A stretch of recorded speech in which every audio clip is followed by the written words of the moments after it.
Hi guys, and ఇప్పుడు ఇక్కడ చూసుకున్నట్టయితే మనమైతే సో కంకిన్ అయితే స్వీట్ కార్న్ అయితే ఇక్కడ సో కాలుస్తున్నాం అనమాట. సో మా అక్కకి నేనైతే కాల్చుకుంటున్నా. కొంచెం షార్ట్స్ అనేవి చాలా లేట్గా అయితే అప్లోడ్ అయితే చూడడం జరుగుతుంది. అంటే కొంచెం ఎడిటింగ్ అయితే ప్రాబ్లం అవుతుంది. ఎక్కడైనా కూడా డిస్టర్బెన్స్ అనేది అయితే ఉండడం వల్ల వీడియో ఎడిటింగ్ అయితే సో కుదరట్లేదు. సో ప్లీజ్ క్షమించండి అండ్ చూద్దాం, ట్రై చేద్దాం పెట్టడానికి.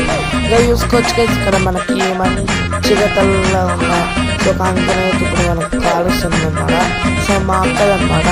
ఓకే, నాదైతే అయిపోవడానికి అయితే వచ్చేసింది, సారీ అయిపోయింది కూడా. ఓకే, ఇంకా పెద్ద పొయ్యి మీద మా అక్కది అయితే చిన్న పొయ్యి అయితే ఆఫ్ చేద్దాం. ఓకే గైస్, ఇంకా మా అక్క ఒక్కడైతే సో మిగిలిందనమాట. ఓకే, మా అక్కది కూడా అయితే కాల్చేద్దాం. ఓకే గైస్, నెక్స్ట్ షార్ట్లో కలుద్దాం. మరి షార్ట్ని అయితే లైక్ చేసి సబ్స్క్రైబ్ చేసుకోండి. 300 సబ్స్క్రైబర్స్కి చాలా దగ్గరలో ఉన్నాం. Okay guys, bye bye.